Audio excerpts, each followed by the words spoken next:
sobre as marcas de uma igreja viva. Atos 2, de 42 a 47, diz-nos assim, o texto das Escrituras. Na minha Bíblia ele tem um pequeno enunciado dizendo como viviam os convertidos. O texto da palavra de Deus diz o seguinte: e perseveravam na doutrina dos apóstolos e na comunhão, no partir do pão e nas orações. Em cada alma havia temor, e muitos prodígios e sinais eram feitos por intermédio dos apóstolos. Todos os que creram estavam juntos e tinham tudo em comum. Vendiam as suas propriedades e bens, distribuindo o produto entre todos à medida que alguém tinha necessidade.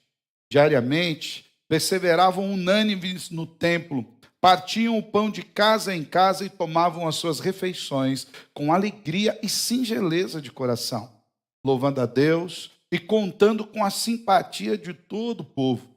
Enquanto isso, acrescentava-lhes o Senhor dia a dia os que iam sendo salvos. Até aqui. Vamos orar? Te louvamos, Deus, por tudo aquilo que o Senhor tem feito no nosso meio e pela tua boa mão que nos tem conduzido, para que, como testemunho, Senhor, nosso coração se encha de gratidão ao Senhor e lhe bendiga o nome. Nós já testemunhamos aqui, diante dos nossos olhos, Senhor, essas realidades que nós lemos nas Escrituras. Nós temos visto o Senhor trazer irmãos à fé e à comunhão, e o que nós queremos lhe pedir, Deus, é que agora, enquanto nós estudamos a sua palavra, o Senhor fale conosco. Por misericórdia e graça, o Senhor trabalhe na nossa mente e no nosso coração, para que nós tenhamos não apenas o entendimento da tua palavra, mas que nós tenhamos o impacto do poder do Espírito Santo do Senhor que move os nossos corações pela tua palavra. É assim que nós oramos nessa noite, em nome de Jesus.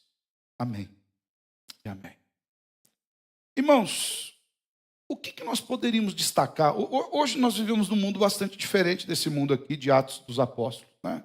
Aqui em Atos dos Apóstolos nós tínhamos uma única igreja, uma única denominação cristã. A igreja estava nascendo.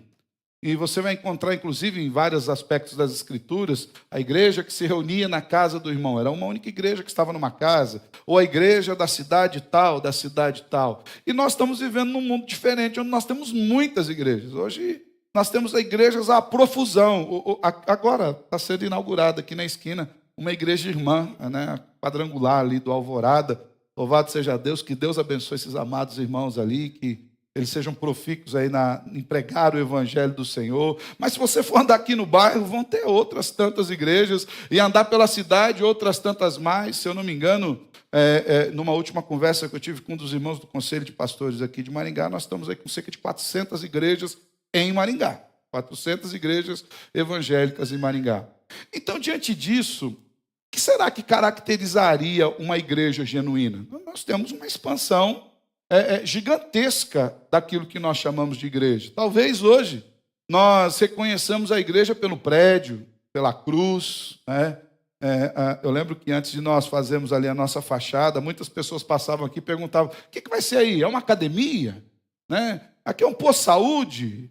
Teve um que perguntou para mim: é uma ótica aqui? Né? Em certo sentido, nenhum deles estava errado. Aqui nós exercitamos o nosso espírito na palavra. O Senhor traz saúde para nós pela graça e os nossos olhos são abertos. Cantamos aqui. Ó. Talvez se ele passasse e perguntasse sobre a ótica e ouvisse o cântico hoje, agora eu posso ver, ele falou: é a ótica, mas é uma ótica do céu. O que caracteriza a igreja? Talvez para muitos a placa, uma fachada.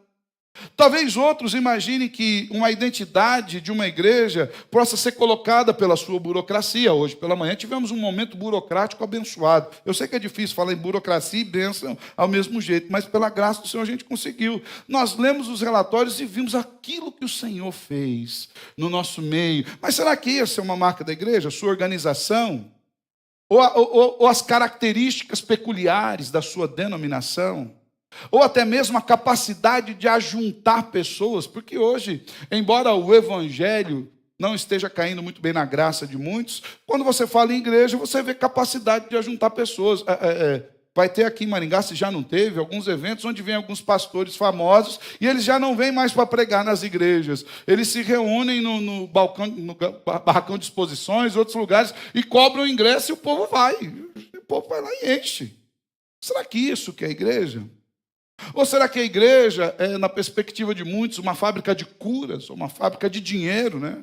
E parece que quando se fala em igreja, se falar em igreja e dinheiro, parece que as duas coisas não cabem na mesma frase. O que caracteriza uma igreja? Ainda mais nos dias que nós temos uma explosão tão gigantesca de denominações em todos os lugares, e não que isso seja ruim de maneira alguma. Mas talvez nós precisamos pensar se aquilo que fazemos, se a nossa forma de viver, ou se o lugar que nós frequentamos possa ser caracterizado como uma igreja de acordo com aquilo que a Bíblia estabeleceu que ela seja. E quando nós olhamos para as Escrituras, nós vamos ver que existem algumas marcas que distinguem aquilo que de fato é uma igreja. Por exemplo, a sua biblicidade, a forma como essas pessoas vivem comunitariamente e como elas prestam culto ao Senhor. A manifestação de amor entre os irmãos, o calor humano, a união. Nós precisamos, de fato, pensar quais são as características de uma igreja cristã nos nossos dias hoje. Será que ela se assemelha mais a uma empresa ou, em alguns casos, apenas um clube de amigos, né? Um lugar bem confortável, né? Nada contra a parede preta, a gente quase chegou lá, estamos com ela cinza, né? Brincadeira, irmãos, não vai chegar na parede preta. E nada contra a parede preta, mas será que é isso que caracteriza um ambiente parecido com coisas de shows e por aí vai? Ou será que toda branca? Será que são essas meras características que definem a igreja? Observando o texto bíblico que nós lemos aqui, nós podemos notar que o Senhor, no estabelecimento da igreja, ele já identificou, ele já determinou como uma igreja deveria se parecer. Essa igreja levantada por Cristo, nascida naquele contexto em que o evangelista Lucas, que também escreve Atos dos Apóstolos, ele deixa muito bem claro quais são essas características. E só para a gente entender um pouco mais, o texto que nós lemos, o capítulo 2 de Atos dos Apóstolos, ele é um capítulo que narra o nascimento dessa igreja. Logo de início, ainda no capítulo 2, nós vemos ali no início o derramamento do Espírito Santo do Senhor sobre aqueles que estavam reunidos, e no dia de Pentecostes o Senhor veio, cumprindo a profecia que estava em Joel, capítulo 2, versos 28 e 29. No poder desse mesmo Espírito Santo que havia sido derramado sobre a igreja, o apóstolo Pedro toma a palavra e começa a pregar, e movido pelo Espírito de Deus, diga-se de passagem, um sermão bastante duro, se você for ler o conteúdo do sermão de Pedro, cerca de 3.000 irmãos foram batizados e ingressaram na fé cristã. Esse avivamento genuíno era o que estava acontecendo, e eles chamavam isso de igreja. Ele estava mexendo com todas as estruturas eclesiásticas até então. Porque o conceito de igreja não havia estado bem claro na cabeça deles. Eles tinham a sinagoga, um estilo de reunião profundamente ritualístico, ou então tinham o paganismo, que também era profundamente ritualístico, onde era muito mais uma relação da pessoa em particular com a divindade do que esse conceito comunitário. E aqui nós vemos a igreja nascendo com um conceito completamente diferente daquilo que o mundo tinha. Os novos crentes agora estavam sendo movidos por algo diferente do sistema religioso do que vivia na sua época. Eis que surge uma espiritualidade diferente, uma prática diferente, fundamentada em princípios diferentes, não de retribuição ou de tentativa de comprar a divindade, mas agora fundamentado num amor a Deus em reconhecimento da salvação que recebera, e num amor aos irmãos que estão ao lado, num reconhecimento de que foram salvos pelo mesmo Deus e pela mesma graça. Isso era uma novidade. Eu arrisco dizer que é uma novidade nos nossos dias, isso também. Eu arrisco dizer que não são, e talvez nós corramos esse risco aqui, tá? É que às vezes quando a gente fala de igreja, dá a impressão que a gente está falando de outra igreja fora daqui, né? Todo sermão que a gente está ouvindo é para a gente, em primeiro lugar, nunca é para o outro, né? Mas pode ser que talvez nós, reunidos num lugar como esse, gostoso, uma comunhão gostosa, Que de fato nós estejamos aqui completamente com o coração individualizado. Que talvez nós não nos preocupemos com quem está sendo recebido ou quem não está sendo recebido, em cumprimentar quem está do lado. Hoje parece que é quase que um pecado o pastor falar, cumprimenta o irmão que está do seu lado, né? Entrou uma época, uma vez falaram para mim, olha, pastor que pede para o irmão, fala para o irmão que está do seu lado, é porque não tem nada a dizer. Eu falei, eu tenho muita coisa a dizer e vou pedir para você falar para o irmão que está do seu lado também. Parece que hoje qualquer coisa que leve a comunhão, as pessoas não querem mais. Parece que muitas vezes, em muitos lugares, a igreja não passa de um ajuntamento de anônimos que não quer saber de nada de quem está sentado do seu lado. Isso é um problema, porque isso não é o conceito de igreja que nós vemos aqui, nascendo em Atos dos Apóstolos. A igreja inaugura uma verdadeira revolução. Uma revolução no relacionamento com Deus. Onde agora Deus não é uma divindade distante, mas Ele é um Pai pessoal. Um Pai que nos comprou para si, nos chamou para si, entregando o seu Filho Jesus em nosso lugar. Agora não é mais o crente ou o homem que quer agradar a Deus, mas é Deus que se agrada em salvar pecadores. Deus estava fazendo uma revolução no coração das pessoas. Agora eles se veem como irmãos. É por isso que a gente chamou de irmão, tá? Às vezes é uma mera convenção, né, para muitos, mas não é não. Nós somos irmãos, filhos do mesmo Pai. Nós somos irmãos de sangue, no sentido de que fomos salvos pelo mesmo sangue, resgatados pelo mesmo sacrifício da cruz. E isso é uma revolução, é a igreja. E essa igreja, ela nasce com características muito claras. Ela é bíblica, ela se preocupa com aquilo que Deus diz. Ela é unida, ela se preocupa com aqueles irmãos que estão do seu lado. Ela é participativa, ela se preocupa com a casa, com as dificuldades dos outros. E ela é ungida, ela se preocupa com a ação e o mover do Espírito Santo sobre a sua vida. E sobre essas 4 características, eu quero falar com os irmãos hoje, sobre as marcas dessa igreja viva, para que eu e você possamos perceber se nós estamos vivendo como igreja de acordo com as Escrituras. A primeira dessas marcas que nós já falamos aqui é que uma igreja verdadeira, uma igreja bíblica, uma igreja genuína, uma igreja viva, é uma igreja bíblica. É uma igreja que se preocupa em servir ao Senhor. É uma igreja que se preocupa com a doutrina. Olha o que nos diz o versículo 42, no início dele. E perseveravam na doutrina dos apóstolos. A primeira coisa que unia essa igreja não eram os seus festejos. A gente é presbiteriano e presbiteriano gosta de uma festa boa. Onde tem reunião presbiteriana tem o quê, irmãos? Está vendo? Onde tem reunião presbiteriana tem comida. Porque a gente gosta de uma boa mesa, a gente gosta de celebrar a comunhão com os outros irmãos, mas o fundamento inicial não é esse. O fundamento inicial é o que? A doutrina, aquilo que Deus tem para nós. Nós vamos ver que vai culminar na comida, vai chegar lá, né? Como todo bom presbiteriano. Mas uma igreja bíblica é uma igreja doutrinária. É uma igreja que fala das Escrituras.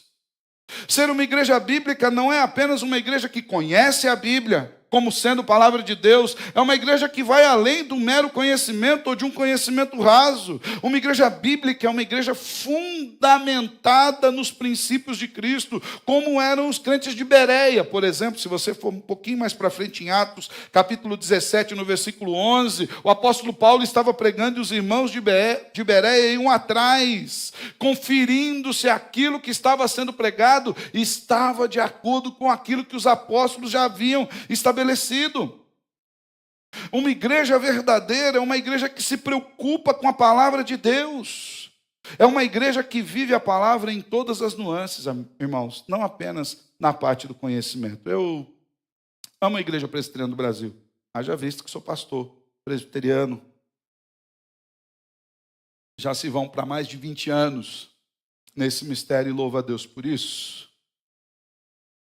Mas a marca da igreja presbiteriana, que é uma marca boa, é conhecida, pelo menos era conhecida há muito tempo como a igreja do púlpito docente, ou seja, a igreja de um púlpito que ensina. onde você vai abrir sobre um texto e vai pregar sobre aquele texto, explicar sobre aquele texto. Mas isso não pode ser algo limitante. Isso é o primeiro passo de uma corrida. Assim como quando os corredores se preparam para a corrida e eles lançam, dão os primeiros passos, ali já não é o final, ali são só os primeiros passos, eles querem chegar no fim, assim também. O ensino das Escrituras ele tem um objetivo muito claro, que é encontrar corações que estejam dispostos a ouvir a palavra e praticá-la no seu dia a dia. De maneira que uma igreja bíblica, uma igreja doutrinária, não é apenas uma igreja que fala de catecismos, que fala de confissões, ou que lê e decora a Bíblia, mas é uma igreja que se preocupa em colocar em prática absolutamente tudo.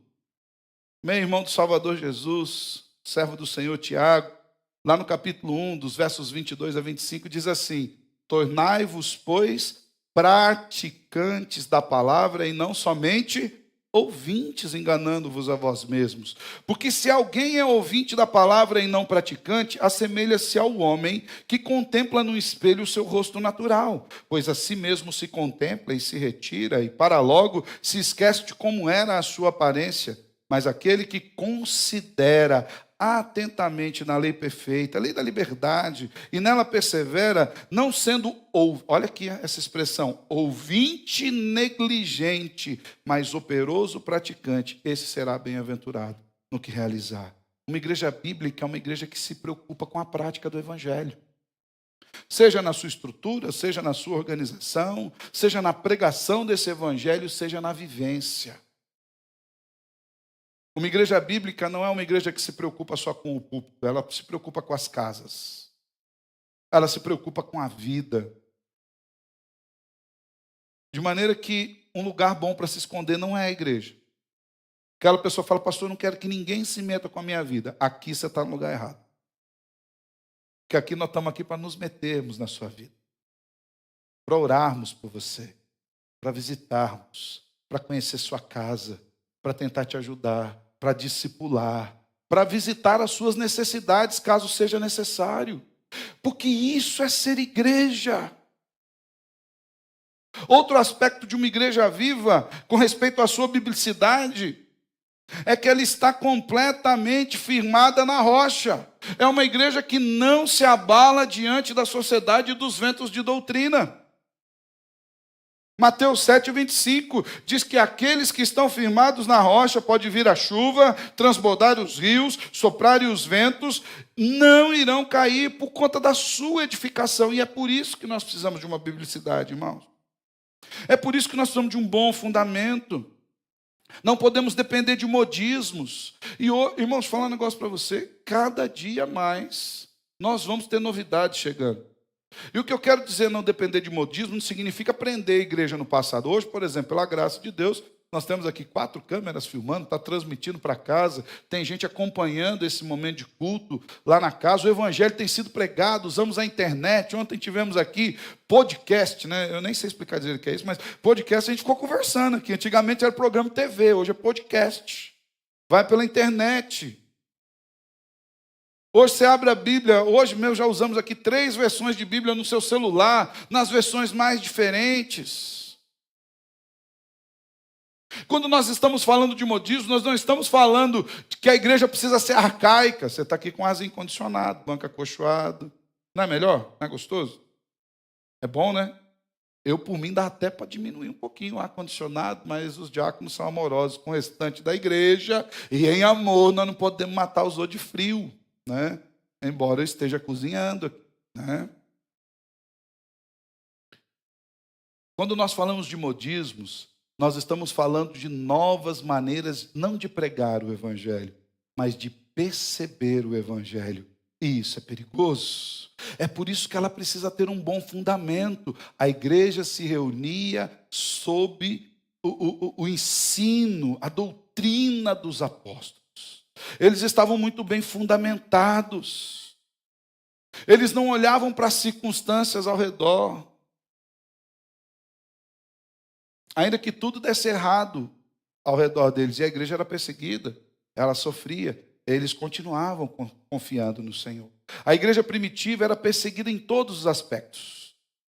Ela lutava contra o Império Romano, ela lutava contra o judaísmo, ela lutava contra as heresias. Contudo, ela não desanimava e vivia firme na esperança. Por quê? Ela tinha um fundamento. Então, uma igreja viva é uma igreja que está muito bem fundamentada. E olha o que nos diz o versículo 43 do capítulo 2 que lemos. Em cada alma havia temor. Em cada alma havia consideração para aquilo que Deus tinha dito. Em cada alma havia consideração para com o evangelho. Em cada alma havia uma preocupação de andar na verdade que eles haviam aprendido. Isso é uma igreja viva. Nós também, irmãos, precisamos avaliar se nós, como cristãos, estamos vivendo essas marcas. Se nós estamos vivendo como uma igreja bíblica. Como homens e mulheres que têm a vida fundamentada na palavra, porque esse é o primeiro aspecto, uma primeira marca já muito bem estabelecida. Como eu falei aqui na minha Bíblia, tem um enunciado, era assim que viviam os convertidos. Você é convertido, sou convertido. Vimos aqui vários irmãos convertidos, eu olho para o lado, vejo gente convertida, olho para cima, para frente, e a gente convertida. É assim que a gente tem que viver, preocupado com as Escrituras. Então, uma igreja viva, em primeiro lugar, ela é essa igreja que se preocupa com a doutrina, que se preocupa com a biblicidade, com as escrituras, com aquilo que Deus tem dito. Mas há um segundo aspecto nessa igreja, que ele é derivado direto desse primeiro aspecto. Uma igreja viva também é uma igreja unida. É uma igreja que vive em comunhão. E esse é o segundo aspecto. Ela é viva. Ela vive em comunhão. E olha o que diz ali. Eles perseveravam na doutrina dos apóstolos e na comunhão. A doutrina levava esses irmãos a uma vida comunitária. Nós temos vivido dias em que a gente tem um acesso muito fácil a questões doutrinárias na internet, né? Você vai na sua casa, digita YouTube lá, você vai ter pelo menos uns 100 pregadores melhor do que aquele que você tem na frente da sua igreja pregando para você. Você pega a série de sermões, Reverendo Augusto, Reverendo Hernandes, Sermão dos Estados Unidos, Paul Washer, John Piper. Nós recebemos aí todo dia aí no devocional do John Piper. Você lê material do Charles Spurgeon, você vai ler material dos puritanos, Richard Baxter, dos pais da igreja.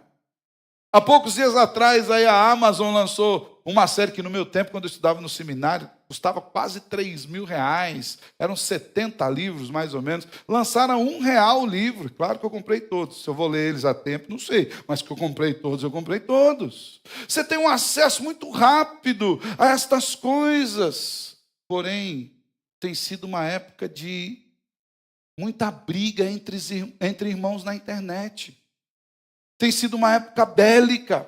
Parece que a teologia, em vez de trazer as pessoas para perto, a doutrina, ela tem afastado as pessoas. Eu tenho dito várias e várias vezes, os irmãos aqui já me ouviram, uma boa teologia, uma boa, top, substância. Em primeiro lugar, ela vai fazer com que você ame a Deus mais. Ela te liga mais a Deus. Você vai olhar para Deus de maneira diferente. Uma boa teologia, ela vai fazer com que você tema a Deus, com que seu coração esteja sensível à palavra de Deus. Mas também uma boa teologia, inevitavelmente, vai fazer com que nós amemos mais os nossos irmãos. Vai fazer com que a gente olhe para o lado de maneira diferente, com que a gente considere as pessoas como de fato elas são, irmãos. Então essa igreja que era doutrinária, que vivia na doutrina dos apóstolos, também era uma igreja unida.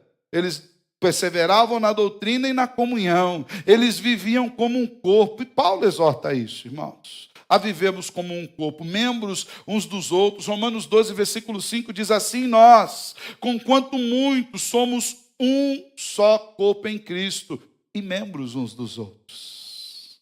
Somos membros uns dos outros. Um único corpo, com funções diferentes, que nos ajuda, que um ajuda o outro de forma diferente. Um ora pelo outro, intercede pelo outro. Quem tem carro dá carona para quem não tem carro. Quem tem dinheiro abençoa quem não tem. Quem tem disposição de dobrar o joelho, dobra e ora. E aquele que tem disposição de ir, vai. Aquele que é chamado para pregar se levanta e vai, e aquele que não é chamado para pregar põe a mão no bolso e sustenta. Essa igreja é um corpo só, com dons diferentes. Um serve pregando do púlpito, outro prega no trabalho, outro prega no ônibus, na fila da escola. Um prega falando do texto das Escrituras, explicando o grego, o hebraico. O outro prega com o testemunho vivo, com um sorriso nos lábios, servindo, levantando do banco do ônibus para dar o lugar para o outro sentar. É uma igreja que vive assim, onde um fortalece o outro. É por isso que nenhum de nós tem todos os dons, sabia? O Senhor derramou todos os dons sobre a igreja, mas não tem nenhum da igreja que tenha todos os dons. Os dons estão aqui, distribuídos no nosso meio. De maneira que eu preciso de você para ser edificado. E você precisa de mim para ser edificado. Conte-se uma historinha daquelas. Eu não sei se você lembra que há tempos atrás, nos bairros, o pessoal lançava aqueles tipo folhetinhos de propaganda, né, de lugar, e vinha com um monte de mensagenzinha e tal. Há muito tempo atrás eu escrevi para alguns desses folhetinhos. Eu lembro que, enquanto eu escrevi, eu peguei para ler e eu li uma historinha muito bonita. Diz que, num canto, encontraram ali 2 anjos muito tristes. Eles estavam ali completamente isolados. Eles olhavam para o lado e para o outro e viam os outros anjos voando, celebrando, uns tocando a trombeta, cantando ao Senhor. E aqueles 2 estavam quietinhos no cantinho, acuados. Até que esses outros anjos que celebravam ali falaram: mas o que está acontecendo com aqueles 2 anjos ali? Eles não estão gostando da celebração? E foram ali interpelar aqueles 2 que estavam no canto. O que está acontecendo com vocês? Por que vocês estão tristes num momento tão celebrativo como esse que nós estamos aqui? Eles falaram: sabe o que é? É que, embora nós sejamos anjos, a gente não consegue voar. A gente tem uma dificuldade. Olha só, eu nasci com a asa esquerda meio murcha. E o outro falou: eu nasci com a asa direita um pouco murcha. E aqueles anjos ficaram olhando para aquela situação, preocupados. Eu falei: eu sei porque que vocês nasceram assim. Um daqueles falou: para que vocês se ajudem. E eles se abraçaram, da esquerda e da direita. De repente, eles estavam voando juntos naquele lugar. Às vezes a gente é assim, irmão. A gente precisa do irmão e ele tem na casa dele a provisão que a gente tem. Eu amo ver aqui os bazares da SAF. Maravilha. As irmãs trazem do bom e do melhor. Está quase disputa aqui. Receber aqui as bênçãos aqui que os irmãos trazem. E eu sabe o que me alegra? É ver o quanto isso abençoa a igreja e os de fora da igreja. Aquele que tem, abre a porta da sua casa, abre a porta do seu armário, abre a porta da sua despensa, abre a porta do seu guarda-roupa e traz para abençoar aqueles irmãos que talvez de outra forma não tivessem acesso àquilo. Uma igreja viva é uma igreja que vive em comunhão. Doutrinária, mas cuja doutrina gera vida. É uma igreja acolhedora, simpática. Olha o que diz o versículo 47 do texto que nós lemos. Louvando a Deus e contando com a simpatia de todo o povo. Igreja é um lugar de paz e de alegria, irmãos. O culto é solene, mas solenidade não significa que ele é triste. Ele é solene no sentido que nós sabemos o que estamos fazendo aqui, diante do Deus que estamos aqui em resposta a esse Deus que nos convoca ao culto, estamos aqui sabendo que se não viermos ao culto, estamos pecando. É isso que eu estou dizendo, viu? A Bíblia nos mostra, o culto é um chamado de Deus. Quando nós, como cristãos, professamos a nossa fé, matamos culto, nós estamos pecando, nós estamos desobedecendo ao Deus que nos chamou a cultuá-lo. 6 dias trabalhará, e o 7º é de quem? É do Senhor, desde a criação. Estabelecido como estatuto perpétuo de Deus. Não é nosso, não é meu. Embora eu goste de te ver aqui. Tá? É quando nós entendemos que há uma solenidade, há que se ter um respeito diante da palavra de Deus. Porém, isso não é tristeza. Lembro-me que o reverendo Hernandes Dias Lopes, em um sermão, ele falou assim: não existe nada mais solene do que um velório. É solene, mas tem um morto lá no meio. Essa não é a solenidade do culto. Ela é solene, ela é respeitosa, mas ela se reúne ao redor do Deus vivo. ela é alegre, ela é celebrativa. Uma igreja unida é uma igreja que se esforça diligentemente por preservar a unidade do Espírito no vínculo da paz. O apóstolo Paulo nos diz em Efésios 4:3, nós não podemos viver nos mordendo. É uma igreja que se ama. É uma igreja que não fica preocupada em falar mal dos outros. É uma igreja que está unida em amor. Olha o que Paulo diz aos irmãos da Galácia. Porque toda a lei se cumpre em um só preceito, a saber, amarás o seu próximo como a ti mesmo. Se vós, porém, vos mordeis e devorais uns aos outros, vede que não sejam destruídos. Uma igreja unida é uma igreja onde, como diz o apóstolo João, o amor cobre multidão de pecados. E a ideia de cobrir multidão de pecados não é varrer debaixo do tapete, não, tá, irmãos? Vamos lá na igreja, lá os irmãos, pecados põem debaixo do tapete. Não. É tratar com amor, às vezes disciplinar, às vezes puxar a orelha, mas trazer para dentro do abraço. Não permitir que se afaste da graça de Cristo Jesus. Nós também devemos ser assim. Uma igreja unida pelo Espírito de Deus. Uma igreja que vive como um corpo. Percebe? Doutrina, união, e existe mais um aspecto. Participação. Uma igreja viva, em terceiro lugar, é uma igreja participativa, que se preocupa com o partir do pão. E perseveravam na doutrina dos apóstolos, e na comunhão, e no partir do pão. Embora nós tenhamos a mesa da ceia do Senhor aqui, e embora essa linguagem, partir do pão, para nós, de uma certa forma, acabe sempre remetendo ao momento da ceia, onde nós partimos o pão e o comemos em memória ao nosso Salvador que foi partido na cruz do Calvário, moído em nosso lugar. Esse partir do pão, em específico, estabelecido aqui, dito pelo evangelista Lucas, quando ele escreveu Atos dos Apóstolos, não é referente à mesa do Senhor, a Santa Ceia. O partir do pão aqui era literalmente a distribuição dos seus dons, dos seus talentos e dos seus bens, abençoando os irmãos. É uma igreja que se preocupa em que não haja necessidade na casa de ninguém. Isso faz parte do testemunho cristão.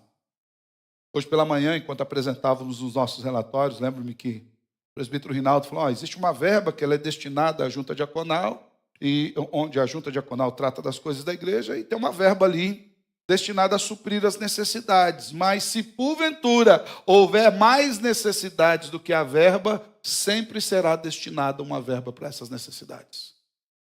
Porque igreja é corpo. Embora a gente goste do templo, eu gosto do templo, tá, irmãos? Arrumadinho, bonitinho, desses bancos aqui.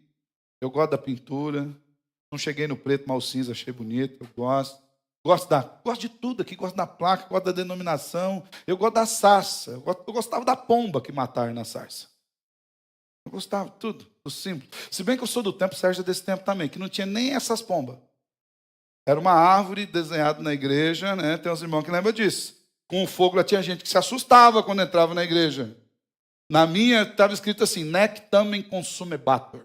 Ela ardia e não se consumia. Em latim, em outras igrejas, você entrava, assim, estava escrito assim, cale-se diante do Senhor toda a terra. Era já até um bom recado para a pessoa ficar conversando no culto, né? Mas Deus está no seu santo templo.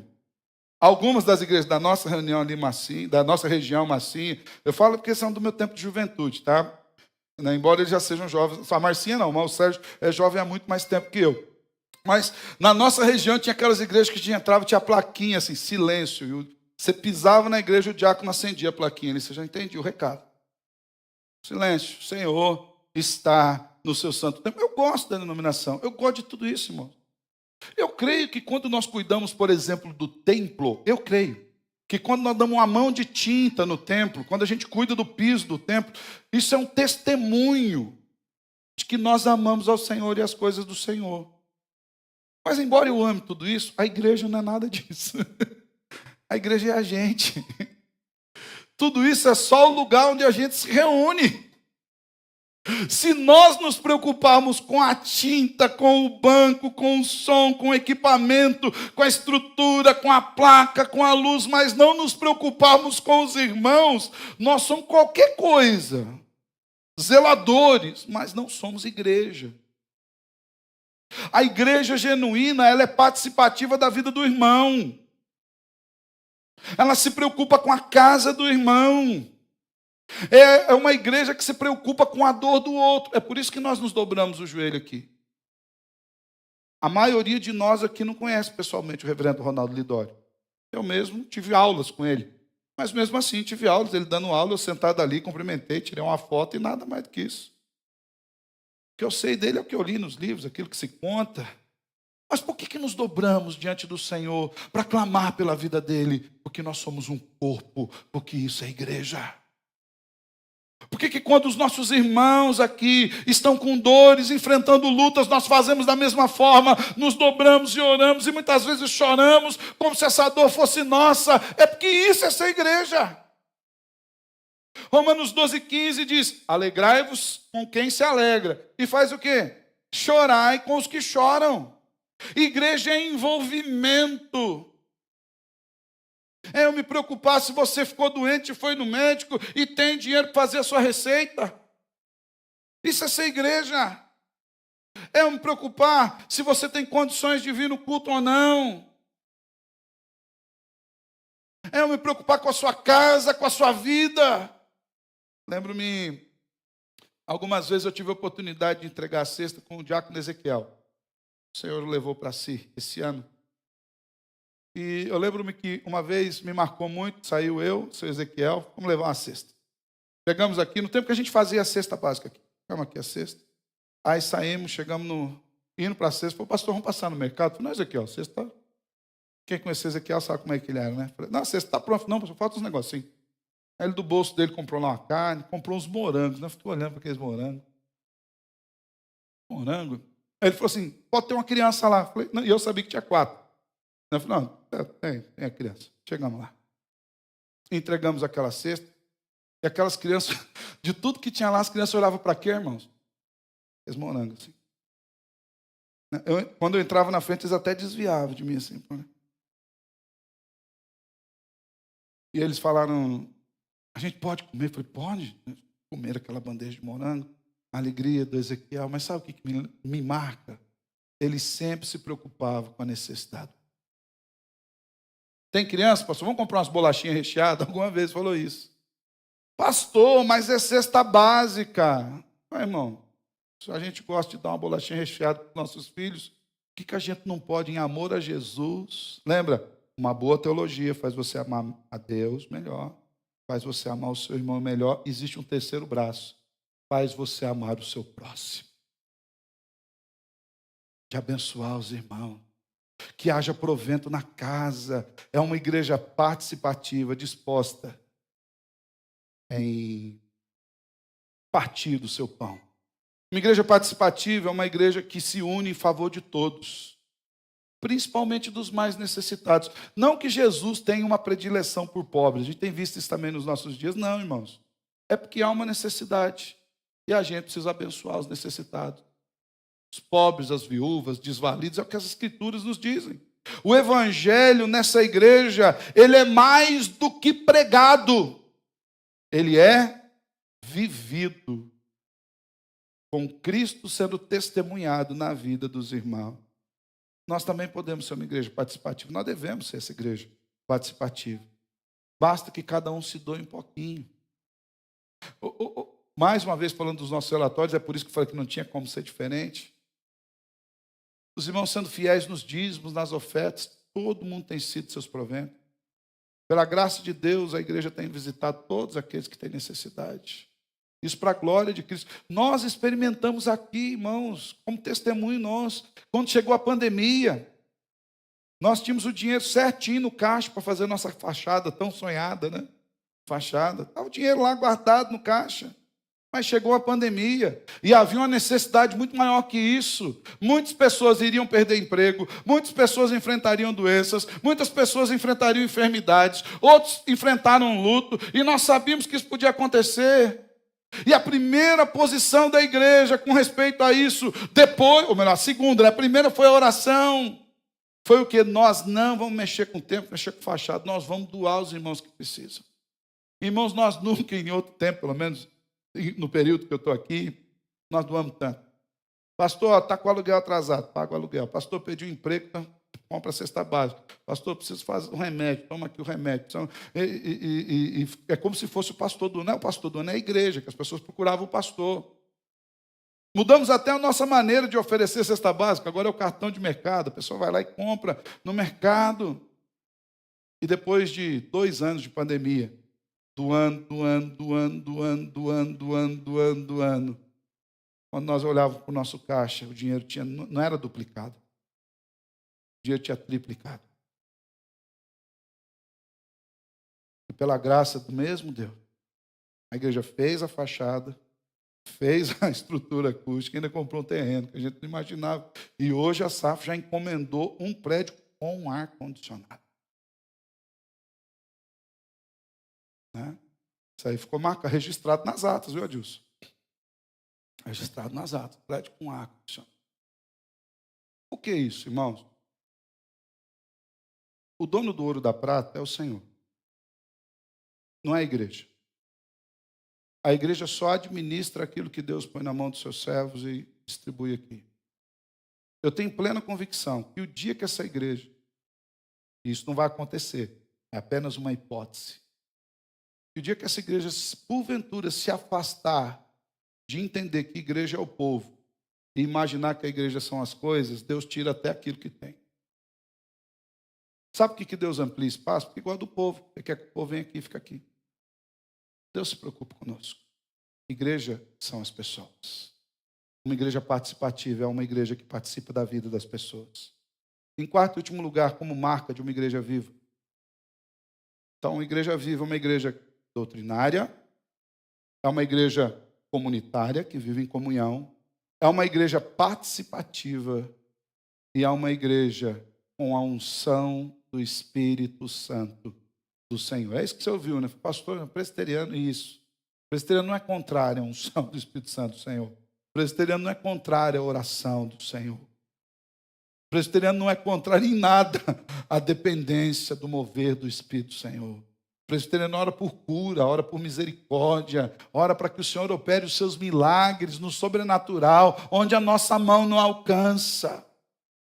E perseveravam na doutrina dos apóstolos, na comunhão, no partir do pão e nas orações. Inclusive, já vou adiantando o recado, amanhã, 6 horas da manhã, nós iniciamos nossa semana de oração aqui na igreja, de segunda a sexta, das 6 às 7 da manhã. Se você puder vir, saia da tua casa, venha orar conosco aqui, alvorada de joelhos, porque é isso que a Bíblia diz, não é invenção nossa. É o que a Bíblia diz que tem que ser. Eles perseveravam nas orações. A igreja não é apenas um apêndice da vida do cristão, mas ela é uma parte importante dessa vida. Uma vida que se envolve com os outros irmãos e em dobrar os joelhos em favor dos outros irmãos. É uma igreja que se preocupa em estar ligado a Cristo, não apenas pela doutrina, mas pela dependência. Quando nós oramos a Deus, nós estamos fazendo uma pública profissão de fé. Toda oração genuína é uma pública profissão de fé. É uma declaração, Deus, eu dependo de Ti. E uma boa teologia, sempre é regada de joelhos dobrados. Uma boa teologia nos leva a entender a dependência. O Salvador nos diz, João 15,5, eu sou a videira e vós os ramos. Quem permanece em mim e eu nele, esse dá muito fruto, porque sem mim nada podeis fazer. A oração é fundamental na vida da igreja. Deus tem derramado graça no meio das igrejas. Nós temos pessoas capacitadíssimas no meio das igrejas. Você tem doutores, você tem advogados, grandes teólogos. Você tem gente inteligentíssima em todas as mais variadas áreas, que fala várias línguas, que entende conceitos dificílimos. Tem gente que pega aqueles problemas quase que insolúveis e os resolvem assim diante dos seus olhos, na química, física, biologia. A parte tecnológica, o Senhor tem derramado graça na vida da igreja. Mas nós precisamos entender que a gente não depende de nada disso. A gente continua dependendo da mesma e única coisa que fundamenta a igreja, que é o poder do Senhor. É por isso que a igreja não pode abandonar a vida de oração. Porque uma igreja viva é uma igreja que se declara dependente do Senhor diariamente. A oração para nós não pode ser uma válvula de escape quando as coisas deu tudo errado. Ela precisa ser o primeiro passo da caminhada. O problema é que muitas vezes a gente age do nosso jeito, depois quando tudo deu errado, falou, agora vamos orar, para ver se o Senhor conserta o negócio. A oração não ocupa esse lugar, ela é o primeiro lugar. Veja bem, a igreja desde o início, ela perseverava na doutrina, comunhão, na vida comunitária, a partir do pão e nas orações. E perceba que, enquanto os irmãos preocupavam-se com isso, quem que trazia a gente para a igreja? Olha ali no versículo 47, parte final da sua Bíblia. Diz, enquanto isso, enquanto eles perseveravam na doutrina, enquanto eles viviam em comunhão, enquanto eles partiam o pão de casa em casa, enquanto eles faziam as suas orações, acrescentava-lhes o Senhor, dia a dia, os que iam sendo salvos. A oração, irmãos, é o reconhecimento da nossa dependência de Cristo. Uma igreja viva é uma igreja totalmente dependente de Cristo, que reconhece a necessidade de estar na presença do Senhor. O autor de Hebreus já nos diz isso no capítulo 4 da sua carta, versículo 16, fala, acheguemo-nos, portanto, confiadamente ao trono da graça, a fim de recebermos misericórdia e acharmos graça para socorro em ocasião oportuna. Nós devemos orar e orar sem cessar, o tempo todo dobrados na presença do Senhor. A oração é uma aventura empolgante de entregar a vida nas mãos daquele que vive e reina. E ser igreja é orar, é depender de Deus. E eu e você também precisamos ser assim. Não adianta a gente ter cabeça grande e coração pequeno. Porque às vezes a gente conhece, mas não depende de Deus. Aí a gente começa a achar que a gente depende da gente mesmo. A gente depende do Senhor para tudo. Você tem que se preparar? Tem, mas você tem que entender que é Deus que faz com que o evangelho desça do ouvido para o coração.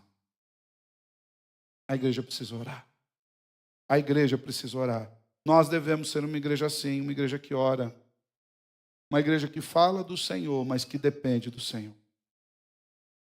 Embora, irmãos, a igreja seja uma organização composta de pessoas, embora ela precise cumprir uma burocracia, embora ela precise lidar com documentos, com relatórios, embora ela preste contas para a sociedade, para o fisco, para a nação, embora ela tenha um CNPJ, um prédio, um endereço, a igreja sou eu e a igreja é você.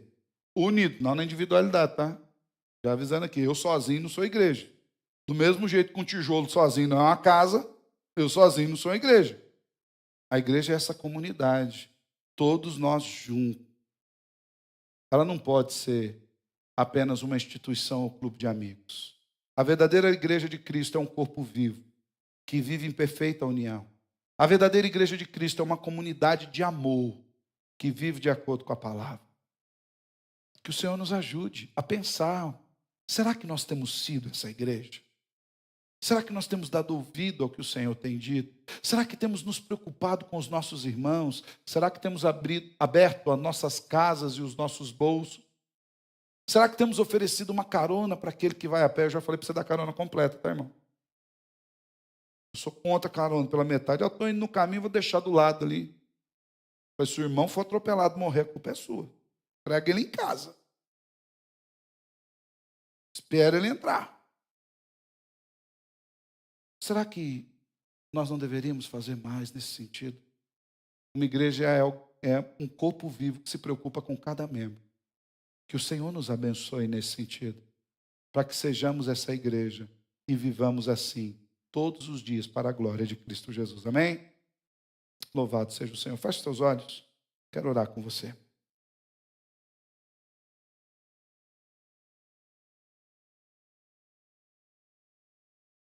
Amado Deus, eis que somos o seu povo, reunidos aqui como igreja. Igreja que vai para além dessas quatro paredes, além das estruturas, além dos bancos. Gente que, embora seja pecador, foi salva pela graça de Cristo Jesus. Gente que foi amada por ti, gente que foi perdoada dos pecados, gente que foi reunida no mesmo lugar, debaixo da mesma graça, gente que se ama, gente que às vezes até mesmo se espinha, mas que se perdoa, gente que ora, que lê a tua palavra, gente que vai morar no céu pela graça de Cristo Jesus. Que o Senhor fortaleça os nossos corações nesse sentido, de que nós sejamos essa igreja viva, olhando para a tua palavra, olhando para os irmãos e dependendo de ti o tempo